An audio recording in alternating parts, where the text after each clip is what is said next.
Hello, guys, and welcome back. We are already on our fifth philosopher, Immanuel Kant.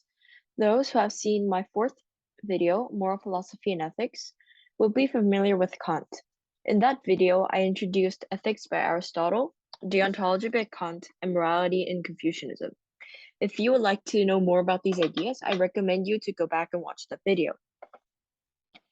Now let's start with a chronology of Kant.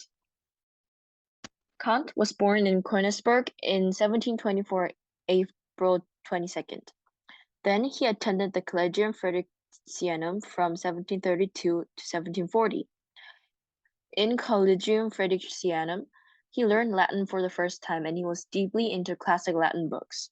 And there he met Professor Franz Albert Schultz and encountered Pietism, Catechism, and Christianity, which he was influenced by.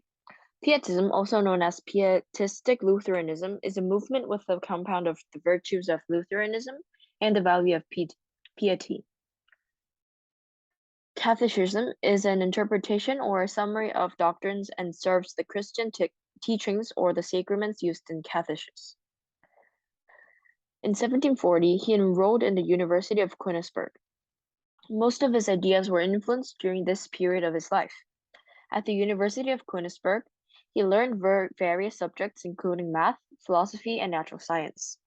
And there he met Martin Knudsen, the professor of logic and metaphysics, who helped Kant to focus on philosophy instead of linguistics and ancient Greek theology. Thanks to this professor, now we can learn the theories of Kant as a philosopher, not as a linguistics expert. He continued to publish writings and teach as a professor in universities, and then he died in 1804. Now let's take a look at the social contract theory of Kant.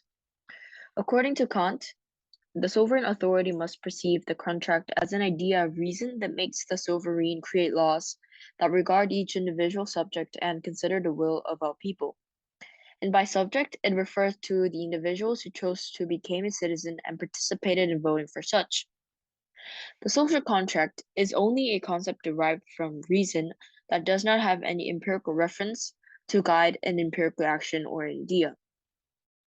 For Kant, the social contract is not something that actually exists. It is not an outcome of an actual contract made between individuals and a government. Rather, it is just a concept that justifies the sovereign authority in a rational way. Kant's social contract theory has similarities to that of Hobbes. Hobbes's social contract theory and Kant's idea of social contract both explains that individuals can be forced to move from the state of nature to a social state even though one did not agree to it. However, what is different is that Kant's social contract theory focuses on the right itself, right as in the universal concept of freedom. This is different from the social contract theories of philosophers like Hobbes and Locke, as they chose to concentrate on how the social contract theory benefits individuals. Now that we know how Kant described the social contract, this time let's look at the ideas of him on nation. Kant argued that the one and only innate right that humans have is freedom, as it can coexist with the freedom of other individuals under the universal law. He also stated that the state cannot provide any specific concept of happiness to its citizens. Why? This is because happiness is not detailed enough to be able to demand any specific universal desires for humans, even though happiness itself is a universally desired concept. And therefore, the concept of happiness cannot lay at the base of a state, nor can it become the base of law since it's too faint or vague. And to make it simple, the idea of the universal principle of right, understood by Kant, is any action that can coexist with others, freedom, and with the universal law, and that those actions is right. From his writing, Theory and Practices, Kant states that the freedom of every member of the state as a human being, the equality of each with every other as a subject, the independence of every member of the commonwealth as a citizen. These are the three principles that underlie the states. They are freedom, equality, and independence. Freedom emphasizes the rights of all individuals to draw happiness in their own way. Each individual citizen of the state is equal to other citizens of the state.